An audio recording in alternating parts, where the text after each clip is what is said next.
taking our online offline campaign. We are actually going door to door to give out flyers, English and Chinese flyers. Yeah, so if you guys receive our flyers, please do contact us. Our contact numbers are there, and as well as contribute to us so that we can do this long term. So today, myself, Hui Hui and Vignesh are at the borderline area of Tanjong Pagar GRC Boon Tiong Road, and just across the road is Bukit Ho Swee, Taman Ho Swee, which is Jalan Besar GRC. So we are going door to door giving out flyers, as well as we are doing this live right now. This live is to help Hui Hui raise the remaining AGC funds, which is about another $6,500 plus dollars. She has already, out of the 23,000, has already raised about 15 to 16,000 still. So whoever who is listening out there, please do support. The details are available online of how you can reach her and how you can contribute to her. Even $1 helps. So yeah. Hi everyone, my name is Hui Hui. And 3H means housing, healthcare, and human rights. So today we are here to talk about our legal rights. And the AGC is summoning me to court end of this year. They haven't specified a date yet, or have they?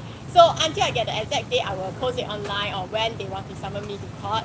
Because they have politically persecuted me for 13 consecutive years. And they are now asking me to give them $23,000 by labeling me as the leader of Singaporeans. But am I the leader of Singaporeans? Until today, we have only gotten 18%, and now we are back in Tanjong Pagar GRC. This is Tiong Bahru. 所以新加坡的政府呢，他们利用了新加坡的警察讲说我是新加坡的领导人，然后因为我领导了新加坡人，我需要给他们23000块。到现在我们还差不多6、7千块钱，所以我们就需要筹这笔钱来给新加坡的政府。今天我和我的党员他们全部在这里，然后我们就在这里分子给这里的居民 at Jalan Besar and as well as at Tiong Bahru, which is Tanjong Pagar GRC. So today we are here giving our flyer, talking to residents as well as trying to raise the remaining sum of money. So when they say that you are the leader of Singaporeans, I would say okay. Hi guys. So when you say the AGC, you mentioned that the AGC mentioned you are the leader of Singaporeans.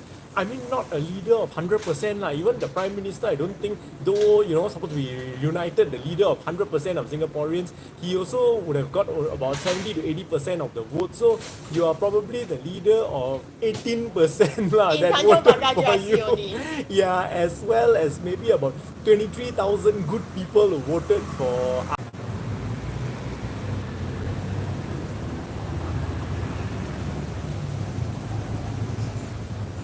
Hi, sorry, we had some technical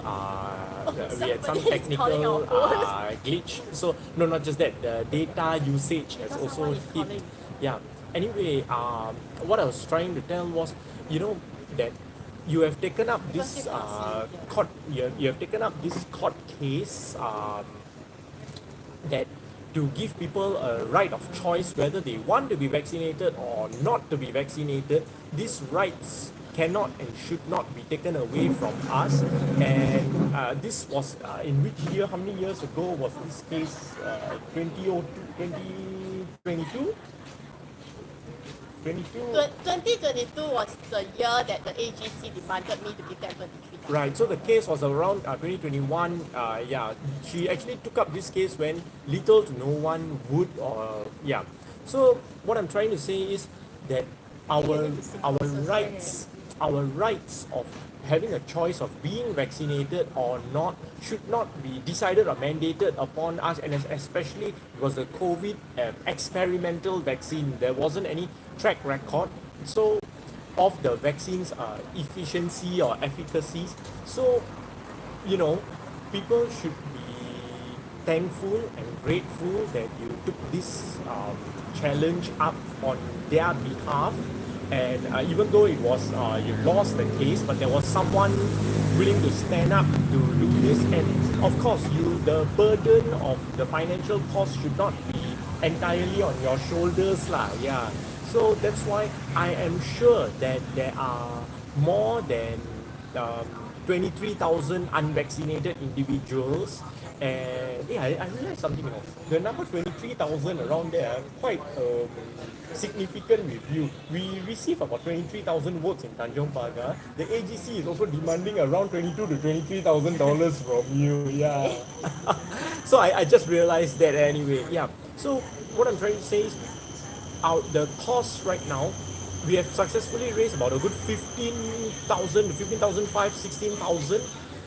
There is a remaining of about another 6,500 to another 7,000. So I hope that whoever is watching this would like kindly contribute to Hui Hui's legal fund so that we could pay off the AGC and concentrate on issues of today leading up to the issues of tomorrow, leading up to the issues of next week and next month, all the way through the next 5 years. All right.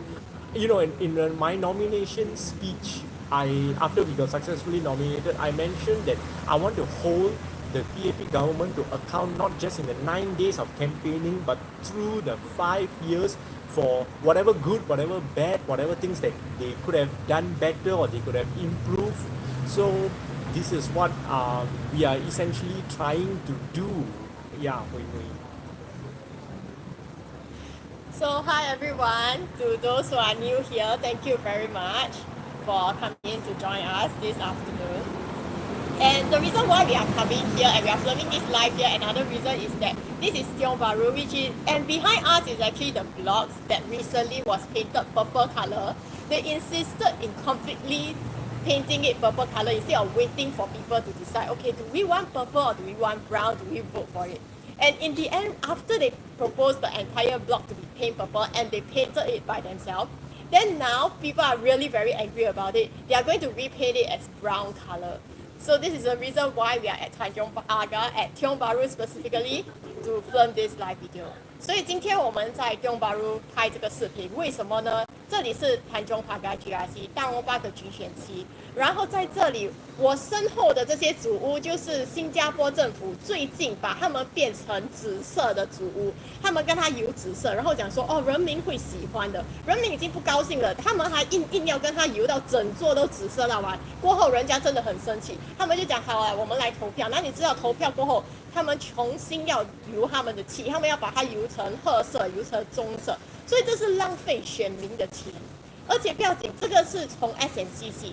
这 SNCC 的钱，它等一下又增长了，然后他又讲说，哦，因为我们要还很多东西，其实你不是需要还很多东西，是因为你做错了很多事情，所以人民需要还这些钱。So behind me are the blocks whereby they have painted purple, and when people complain about it, they insist in painting the entire block to be purple. Then now they are going to say that they are going to paint it as brown. Then they are going to increase SNCC money again. So by increasing SNCC, it is not because of increase in cost. It is the increasing number of mistakes that the PAP MPs who are voted in this particular GRC who actually misspend this money. They anyhow spend this amount of money, and therefore the residents have to pay for it ultimately. This is not fair to Singaporeans. Okay, so I'd like to add on about the... Her name is Vic and she's a candidate at Jalan Besar GRC, Yes, which so is just across the road as well. This is the boundary of Tanjong Pagar GRC and Jalan Besar GRC.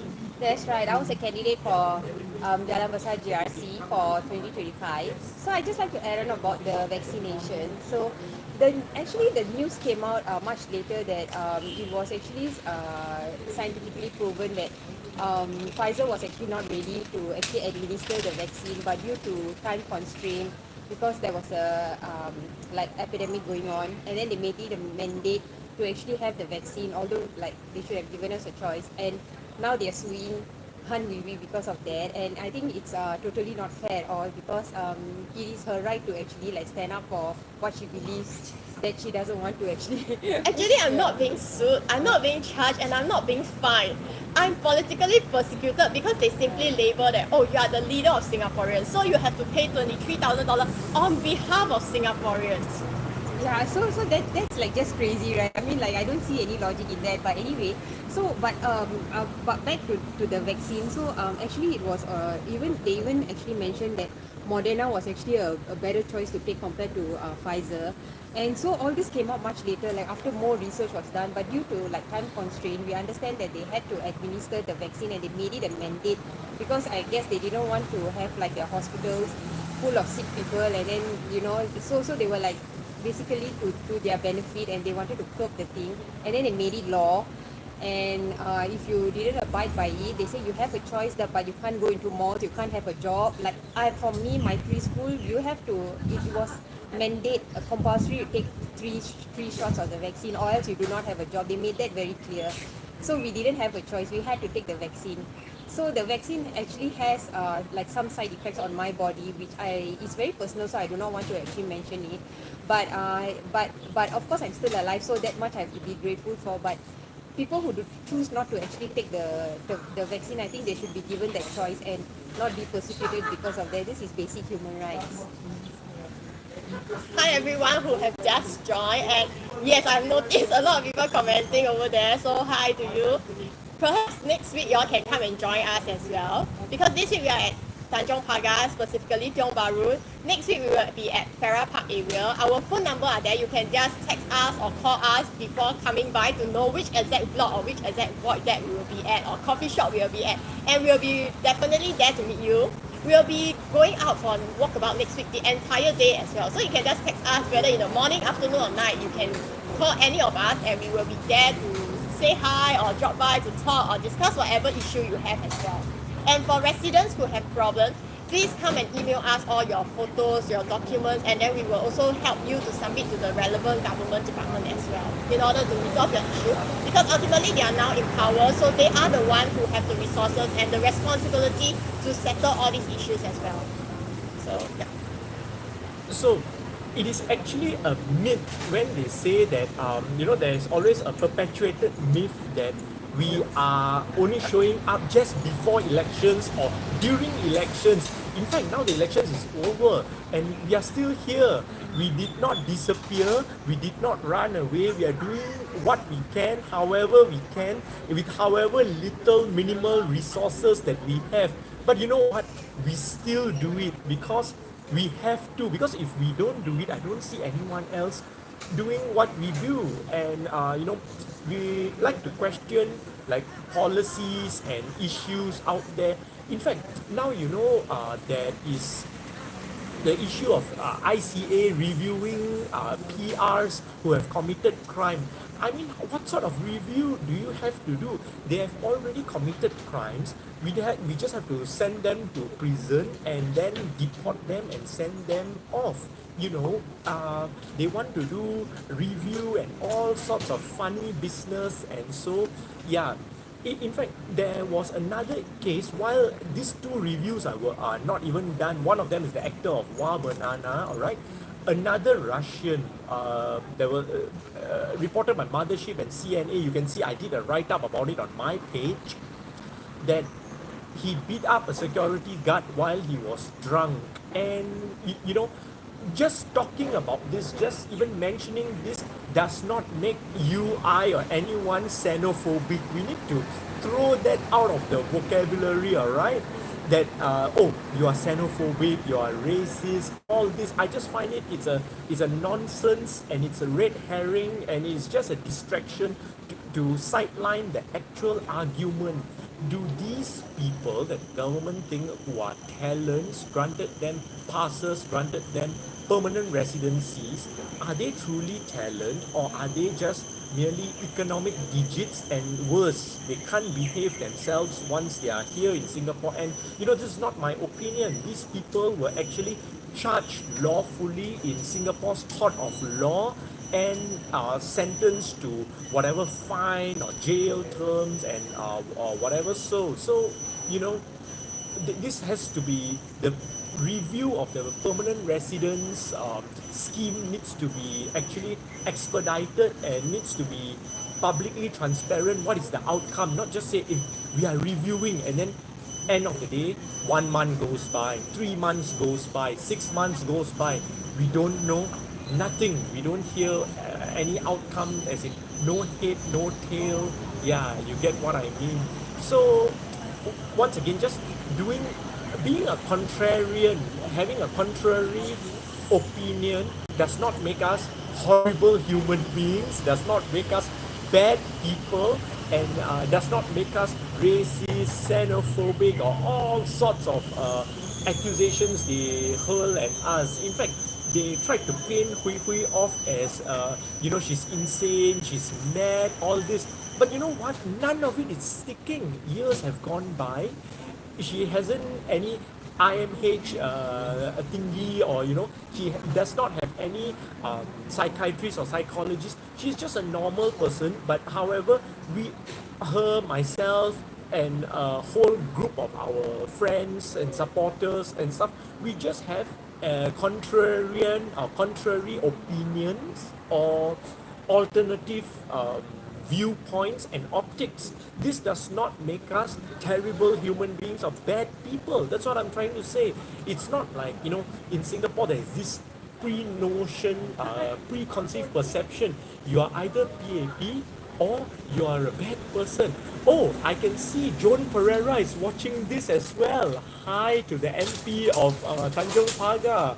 Cheers, she's watching it live on my page. And yeah, we are continuing what needs to be done. And definitely, if people who needs assistance, right, we would send them your way because you are the MP of this area. But we are going to be here through and through live. So cheers and hi again for to Madam Joan Pereira who is watching this.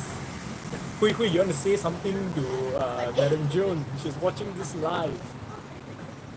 Okay, hi everyone. Hi everyone, my name is Hui Hui, and 3H means Housing, Healthcare, and Human Rights. Welcome to those who have just joined us. The reason why we are filming this video is because we need to raise funds, 23,000 specifically, to give to the AGC because they have labelled me as the leader of Singaporean. 大家好，欢迎你们来参与来看我们的视频。我们今天在大荣巴格局选区，在 Tiong Bahru。然后我们为什么做这些视频？就是因为我们需要筹钱23000来给新加坡的总警察署。他们讲说我是新加坡的领导人。然后 they labelled me as the leader of Singaporean and demanded $23,000 from me, which is why I need to raise the sum and give it to them. And to the people, especially PAP MPs who are watching our live video across different platforms, because there are like more than 5 handphones in front of me right now. So yeah, and there are a few PAP MPs who have joined us in our various platforms. So please help the residents and please help the children, because the children are our future generation. As much as you can have smear campaigns against us, as much as you can take our ideas and claim it as your own, just please make sure these ideas are materialized properly for the children. And for example, at Tanjong Pagar, this place, which if you do your walkabout, you know where this is. This is just beside Tanjong Pagar, Tiong Bahru MRT as well. So, and opposite is Jalan Besar. So at this area, there is a lack of HDB void deck stable. And because of this, a lot of children are just playing at the ground, and there is also insufficient playground. There's a lot of construction sites at the back, but what are you all constructing? A lot of children are just running, and this is very dangerous for them. Like for example, in my walkabout, I have to bring my 3 kids because I'm the only caregiver. Then I put my 3 kids at different places right now. So why is it that in this particular area you don't build anything for children at all? This is not something that is right. 现在我们在大荣巴格 Tiong Bahru MRT 旁边，然后 Tiong Bahru MRT 旁边的这个地方的这些植物，它几乎是没有游乐场的。因为我身为一个3个孩子的妈妈，我在这里，我出来的时候，我的孩子也是有人带，可是他们就是在周围这里跟其他的小孩子在玩。那我们就看这里根本没有游乐场。The nearest place that I can put my kid is Tiong Bahru Plaza, which of course it has aircon. But the thing is, they are just playing cars there. The cars, if you really want to play there, you have to pay money. So does it mean that raising kids is a high cost of living? Why is it that you don't build more playgrounds here? Why is it that at the void that you don't put tables so that people from lower income, especially there are a few rental flats here as well, they can come down and use all these facilities? Because at rental flats, their house unit is already so small. It's literally you go in, it's just a bed there. You don't have space for table. Why don't you build tables at the void deck so that the residents here can use it? Yeah. So hi guys once again. So we are actually going to walk today at about 3, which is right now, yeah, right about now at about 3 to 6, Dr. Chi will be concluding his walk around Singapore at Hong Lim Park. But we are walking door to door, HDB flat to HDB flat, to coffee shops, to tables and chairs, and stall to stall, and we would be going to Tiong Bahru Market later on, and our type of walk is a bit more towards the heartland, so we intend to walk. Do we intend to stop? No, we just got started. So while the PAP MPs have got the resources, they've got the PA, and they've got like the grassroots, and what do you call that, the CC community centers and all. Our community center is just the stone tables and chairs. I mean, don't even have a center. It's just downright raw community. We are speaking to residents upfront, direct, and we are asking for support going through these 5 years. We are there to help as well, to whoever needs to write, needs us to write letters, needs us to write emails. I mean, doing this, I realized that there are a lot of people who need assistance writing. Some of them can speak English or even Chinese, but to formally writing in, they need assistance, and we are here to help in any form, shape, or way that we can to alleviate, the hoops and the fire hoops that Singaporeans have to go through to seek help and assistance, because there's a lot of things that you need SingPass, and it's online to do, but not everyone who is IT savvy. A lot of residents in the older estates, especially Tanjong Pagar GRC and Jalan Besar GRC, these places that has got a older elderly crowd. Some of them might not even know how to use their SingPass, and they need assistance, and so we still need to properly transition, all right, from the offline to the online, and not do things haphazardly where the elderly are being left behind. And at the same time, we have to move forward in a way where for the young people, jobs. Right now in Singapore's history, we could have the highest number of graduate unemployment after 6 months of graduation. That is about a good 12%. And those who are employed, there's a high proportion who are doing part-time and freelance. In fact, the fresh graduate employment after 6 months of graduation is only looking to be about a good half of them who landed full-time jobs. So this is spread across not just PEIs, private education institutions, also our local autonomous universities. So what exactly is going on? Is the market and economy for employment that bad, or is it that that there are close to about 60,000 Singaporeans, or about close to 2.5 to 3% of Singaporeans at any moment of time is unemployed? Or is employment for the S passes, the EP passes, a bit too lax to the point that it's much easier to employ a foreigner and pay levy instead? All this, right?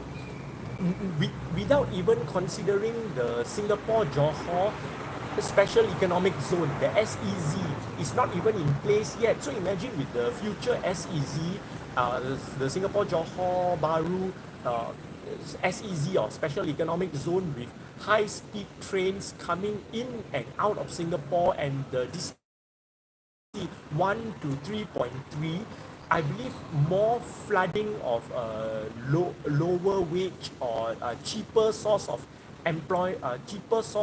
supply of labor being available, the lower and the middle and the mid-lower employment of Singaporeans would be affected. So I'm not being like a doomsayer or a naysayer, but we have to consider all this upfront and not just do things and or much later you face the consequences, similar to how the casinos, I always remember the casino debate. It was supposed to be a fantastic idea, the jobs are supposed to go to Singaporeans and all, but what has came about was the social ill wills of illegal gambling turned legal.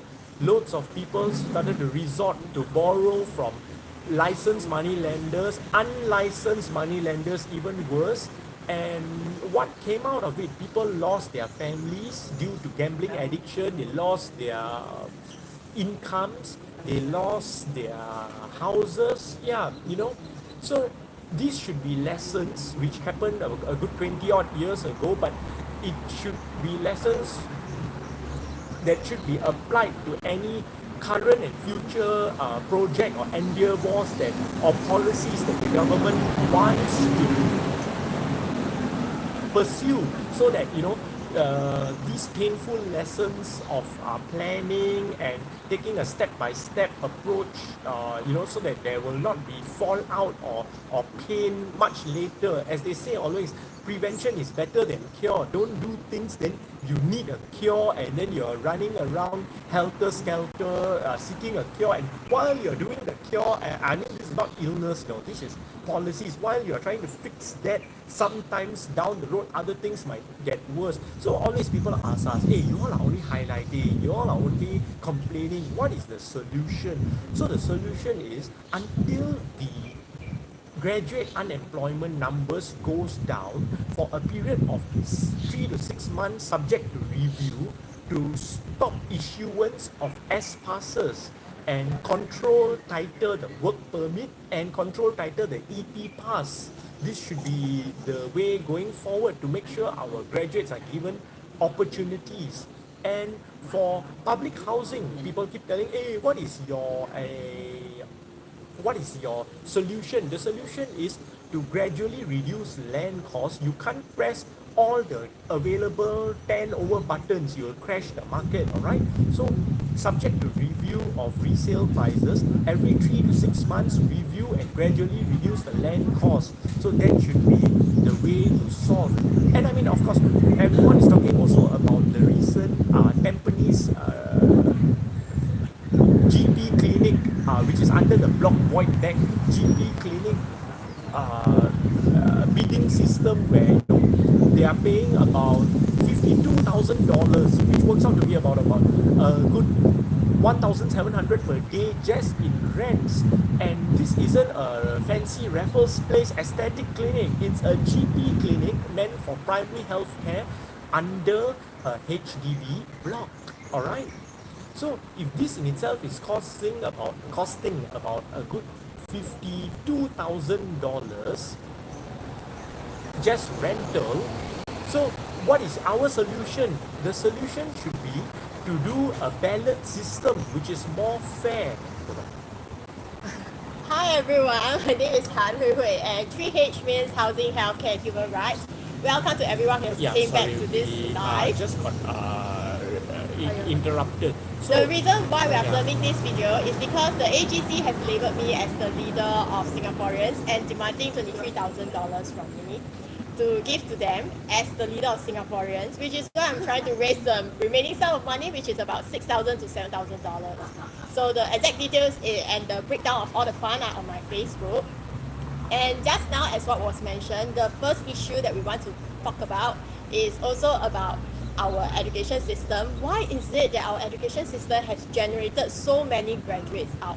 And out of so many graduates that are being generated out in Singapore, especially in private education system, more than half of them can't even find a full-time job. 所以在新加坡我们有很多大学，有很多大学生，可是尤其是私人学校，他们出产了这么多的大学生，而且学费也更加的贵，更加的昂贵，要给更多的钱。可是呢，到最后超过一半的大学生既然是找不到工作的，那这样子是不是代表新加坡的制度、新加坡的教育政策出现了问题？而那教育政策如果出现问题，我们应该怎么做呢？我们应该去国会里面辩论。可是新加坡人就偏偏不要把票投给那些会去国会辩论的人，而导致新加坡的国会全部都是那些穿白衣的人，什么政策都很容易的被通过。Because the PAB has a two-third majority, in fact, most of the majority, so all policies can be passed by the PAB. The next issue that was being raised is also very important in Singapore, which is how public housing in HDB void deck, HDB rental, has gone up to more than $50,000. If let's say a clinic needs to have a rental of more than $50,000, this means that they need to earn about $50 per customer. That is in terms of profit, just to pay off the rental. In that case, does it mean that every single person who goes to a private GP clinic, we are paying about $50 to $100? And does it mean that Singapore healthcare cost is going to increase? Because Singaporeans have to pay $50 to $100 just to get treated of our cough, of our flu, of our fever, which are just minor things. But we can't have cough syrup being taken off the shelf because cough syrup, things like cough syrup, is a restricted medicine. We definitely have to go to the GP, and then we have to pay $100 just for that. 所以在新加坡呢，我们公共组屋底层的那些一楼的店里面，既然要给50,000、5万块的租金，而且如果要给到这么多，就是每一个病人进去差不多要给50到100块钱的医药费，50到100块钱的医药费，而且是看什么病，就是你的感冒、咳嗽、发烧。可是咳嗽药呢是一种好像被限制的药吗？政府不让你就是有钱就可以买到咳嗽药，要去看医生才可以。所以就因为你要买一个咳嗽药，你需要给50到100块来治你的咳嗽病，这样子对吗？这样子是不是提高人民的生活费、人民的医药费？ So, everyone is like asking, yeah, come. Okay, so yeah, with regards to the foreign talent, actually also with regards to that in universities, it actually appalled me when I was studying in the university and poly also. A lot of my schoolmates were actually foreigners from Myanmar, Philippines, and so no doubt they are doing well in their country, so they come over here and they are like financially affluent. That's why they are able to actually get a Singapore education. But the thing is, when we graduate, we are fighting for jobs, the same type of jobs with actually foreigners, and oh yeah, okay, and even in my line of work, we actually have competition from foreigners as well. I get along very well with my foreign colleagues, but however, the competition is regardless always there. So we are actually like fighting for positions of like management positions. We are fighting for like promotions, and sometimes when there's a culture difference, so culture difference is not mainly for only for Filipinos of Myanmar, which we commonly like are actually or working with them or studying with them. It's also for people who come in through SECA. So for the Indian nationals, because I was actually involved with my dad was actually very popular in the scene of Indian classical music. So when it was my turn to take up Indian classical music in a Singapore Indian Fine Arts Society, majority of them are all SECA. So I had competitions over there as a local, and they will look down on Singaporeans. They do not like us at all. I'm not talking about everyone blanket ban, but most of them actually cannot adhere to our culture. The most they like is chicken rice, but like mee goreng, they'll be like, what is that? Like, how do you even like digest that? You know, they look down on our food, they look down on our culture, they look down on the way we do things, they look down on our Singlish. So I mean, like, this is like a cultural barrier there. They say in Rome do what the Romans do. Obviously they do not know about this saying. So as an Indian, I do not feel comfortable with them around, mainly for the fact that they cannot adjust to our culture, and they do not try to adjust. They actually put us down. So their intention is actually when I actually talk to them, like when I get close to them, I talk to them, and their intention is actually even if they get a permanent resident or a Singapore citizen, they actually are not planning to stay here for the rest of their lives. At one point, they will actually give up their citizenship and they are going to go back to their country. Their children are going to go to US or the UK. So this is the reality of the fact that, I don't know, ministers are not aware or they choose not to be aware. I'm not sure, but this is the reality of the fact. And when it comes to like, I'll touch on the next topic about blocks under the void decks not having enough tables. Actually, even if you look at Kiat Hong, because I work at Kiat Hong, And I have to actually, like, before work, I usually do journaling, and I usually like set goals about what I do for the day, and that's how I actually operate. I cannot find tables under any of the Kiat Hong void deck, and Kiat Hong, if you do not know, is at Choa Chu Kang, which is just beside where I reside. My residence is in Bukit Panjang, so the neighboring neighborhood is actually Choa Chu Kang, and that's where I work. And it's just a new structure. I think I do not know why they do not have tables at the void decks. And when we are talking about the issue of HDB, the prices are crazy. My parents bought their Lorong Asu flat for $11,000. So I know the times when actually Lee Kuan Yew was really good at his work, because my mom and dad actually are from Malaysia. They came 1965. I mean, after Singapore got its independence, they were actually one of the first few migrants. And my dad is actually a PAP supporter. But the thing is, I know how good Lee Kuan Yew was. But the thing is, times have changed, and we have to change with times. During my dad's time, we were living hand to mouth. We did not have money at all. I have two older sisters, and my dad was the sole breadwinner. My mom was a babysitter. And the thing is, we had free ambulance, like actually like free clinic in a van. So my dad, as a heart patient, used to go there to collect his medicines. And the flats then was $11,000. And our situation then, right, has not changed now. Now people are still living hand to mouth. People are still expecting handouts. CDC vouchers is one very good example of a handout. I mean, they, like, glorify and beautify it, but it's still a handout, you see. And so our government and economy our government, in my opinion, is bleeding. And people do not see that. We have lived in a time when, yes, Singapore was developing in the 1980s, early 1980s. Singapore was a developing country. I have been through that. I was just like a kid. And I've seen it like become a first world country. But is it really first world when people are still suffering, and you're paying millions of dollars for just a roof over our head? And and I will pass on the mic. Hi, everyone. With regards to the Hi everyone, my name is Hui Hui, and welcome to everybody who has joined us in our live.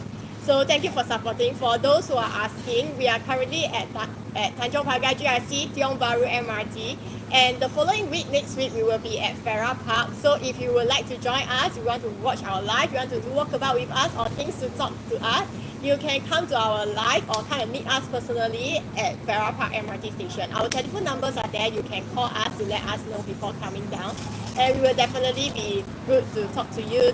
And if you are not our supporter, you just want to know more about us, or if you are a PAP MP who has joined us in our various platforms, or if you are just a PAP supporter, you want to come and debate with us, talk to our volunteers to say that what are the things we would have done better, then you would probably vote for us instead of the PAP.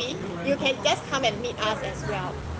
For residents with any problem in Tanjong Pagar GRC, you can send us your photos, your videos, your address, and then we will come to do door visits to you on Monday to Saturday. Our volunteers will come down. Ourselves personally, we also come down. We will come and discuss what are the things you can do, what are the options you can do. If you need to go to meet the people session, you don't want us to go down with you, our volunteers can also accompany you to settle all your problems as well. So earlier, Vignesh mentioned in the 1980s, a flat cost about a good $11,000. But in the 1980s, there was no land cost factor into a resale or a BTO flat. In fact, from the 1965 or maybe even before the pre-HDB, the 1960s, all the way up to the 1985, a good 25 years, there was no land cost. And then something happened with the policies at about the mid-1980s to the early 1990s, there was land cost. So when they included land cost, it was a spiral that helped push up prices from the BTO new prices to the resale market prices, and in fact they started to open up resale to PRs. So back then there was no land cost, and that is one factor and one mechanism. Now, another factor and another mechanism with regards to cost of living and across the board is we need to go to a balanced system, be it for COE, be it for clinic rental. So this is a more fair and equitable progress and process. If you keep having a bidding system where the highest bidder always wins, you know, human nature is like we have a fear of missing out, all right? Let's say the person who is serious or is not so serious might just keep bidding to push the price up.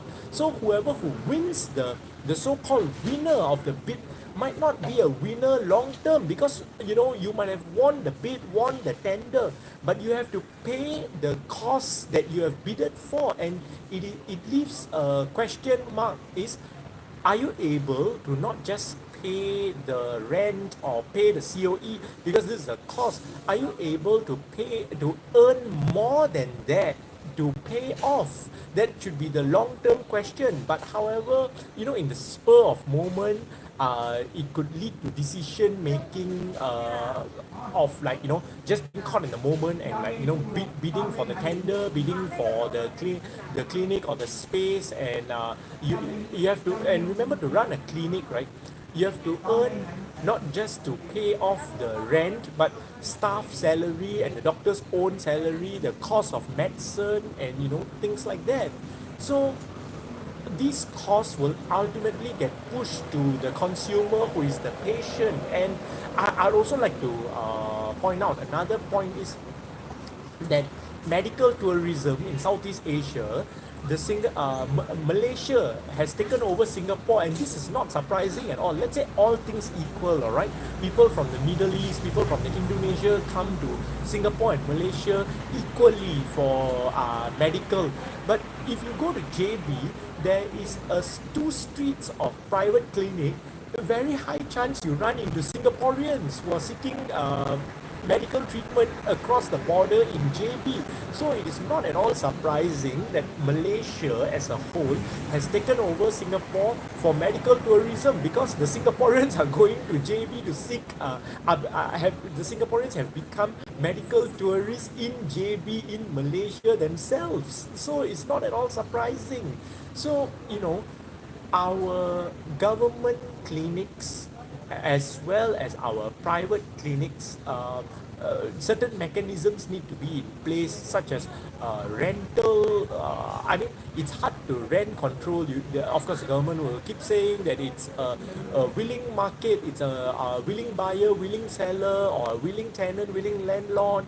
You know, it's determined by market demand and supply economics. But it has got more to do with the systems in place, such as the bidding system, where the highest bidder wins. I think it is not a good idea, and it's not a long-term sustainability. A more equitable system would be with certain price controls in place and a balanced system. You know, it's like a lucky draw, like that. And similar to that, like, I would like to mention on COE as well, for the bidding system. The rich, right, who have about 5 cars, 10 cars as a car collection, could be driving up the prices of the COE as well. So for them, it's not an issue. They could keep bidding for COE certificates. However, for the people who are really in need of car, one car, not multiple car, not 2, not 10, not 15 odd cars that is parked in their garage, one car, right? They have got to pay through their nose the COE. Of course, the government would say that COE and ERP helps control traffic, but it doesn't seem to be the case. Despite the COE and despite ERP, we find traffic jams going on. So, you know, I find that in a lot of times that Singapore could be facing stress, anxiety, and depression. We could be the second highest in the world, right? Apart from Japan being the highest for mental issues, which covers stress, anxiety, and depression. The Japanese statistics includes alcoholism as well. Ours does not. So what do we do to solve these? Make Singapore less stressful, not necessarily less competitive. less unnecessary competition, I would say. Like, all the kiasi of rushing for bus and MRT seats. This is unnecessary competition. Of course, if you have competition when it comes to jobs, when it comes to education, when it comes to entrepreneurship, it's fine. But the sense of competition has gone down to people and ingrained to such a level. People are rushing for coffee shop chairs and tables available. People are rushing for seats available on buses. People are rushing for seats available on MRT. I mean, the level of competition could have gone down to our level of graciousness as a country, as a community, as a society could be questioned. So we don't want this sort of unnecessary competition which leads to stress, anxiety and depression, and this has got to flow down back to the policy level. And yeah, so we will be soon wrapping up our live. Once again, we are doing this live to help Hui Hui, who has stood up for all Singaporeans, vaccinated or not, for our rights to choose from being vaccinated or not to be vaccinated. The AGC has charged her a legal cost of about $23,000, of which he has raised about a good 15 to 15,500. Now the outstanding is about a good 6,000 to 6,500, close to $7,000. I hope that you guys would contribute to her. The details are available on her Facebook, as well as if you look at my Facebook, I'm still raising funds for ourselves to clear off our election expenses. We intend to not be hit and run operators, hit and run political operators or operatives. We intend to be here through and through across the 5 years. But that being said, we are not full-time MPs, or we are not full-time politicians either. I work full-time, and I currently work as a commercial banker. Hui Hui has got 3 children to look at, to take care of and look after. She is a full-time mom and a full-time housewife currently, and Vignesh here works as a full-time preschool teacher. So we are not full-time politicians. So whatever little time we have, I've got to clarify, we do not get paid for doing this. We do this because we have a passion to serve, and not just a passion, we sincerely have a heart to serve the unserved, the underserved, the less fortunate, the less privileged in society, to give whoever a hand up. Yeah, so we will be wrapping up shortly, and Hui Hui, any final thoughts to take away? Vignesh, any final thoughts? So to round down and to close off our session, and I would like to say that, okay, so I do read comments on Prabhu's videos that he has been doing with regards to this area that he stood in for the recent elections, excuse me. And one comment was that we do not do our walkabout, but the thing is that we do our walkabout, and we are here today, and we are planning to be here for the next 5 years, starting ever since after the elections. So we would like to actually clarify this misunderstanding that we do not do walkabout. If you were to ask me about walkabout, I stayed in Jalan Besar GRC for 13 years. I do not stay there now, but when I was residing there, I can actually honestly tell you that I didn't see any PAP doing their walkabout there, not one. Whoever was in power or not in power, there was no PAP walkabout at Jalan Besar GRC. The one that I saw doing their walkabout was actually from Workers' Party. I've seen Sylvia Lim a few times selling her merchandise, the Workers' Party merchandise. So I can vouch for that. And I can vouch that when I was staying in Hougang, yes, there was some MPs doing their walkabout once.